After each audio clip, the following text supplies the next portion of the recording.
இந்த வீடு மனை இதெல்லாம் வாங்குறாங்க. அது வாங்குறதுக்கு ஜோதிடம் அவசியமா? நம்ம அரசு உத்தியோகம் பெறுறவங்களுக்கு ஜாதக அமைப்பு எப்படி இருக்குங்க ஐயா?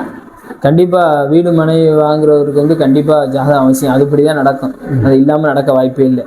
எவ்வளோ ஒரு கஷ்டம். இப்போ பணத்தை முட்டை முட்டையாக வச்சுருப்பாங்க, வீடு கட்ட முடியாமல் இருப்பாங்க. அது மாதிரியே பணமே இல்லாமல் இருப்பாங்க, சும்மா ஆரம்பிப்பாங்க, வீடு முடிச்சு நல்ல ஒரு இதில் இருப்பாங்க. அது சுபக்கடன் தான் முடியும்.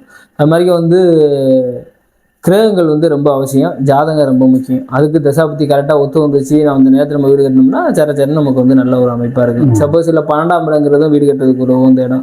12ஆம் இடத்து தசை நடக்க போகுது அப்படின்னா விரைச்சல் வரப்போகுதுன்னு அர்த்தம். அப்போ உடனே அந்த நேரத்தில் நம்ம வீடு கட்ட ஆரம்பிக்கிறது ரொம்ப நல்லது. ஏதோ கடன் வரப்போகுது, சப்போஸ் இதில் போய் நம்ம முடிஞ்சிடும் அப்படிங்கிற மைய 2ஆம் இடத்து அதிபதி தசை நடந்ததுன்னா வீடு அமையும். நிறையா கிரகங்கள் படி அது செயல்படும். சொந்த சேலத்தில் அந்த பலன் இருந்தால் நல்லா அருமையாக இருக்கும். ஜாதகப்படி தான் செயல்படும். வீடு மனை எல்லாம் கண்டிப்பாக ஜாதக ரீதியாக தான்.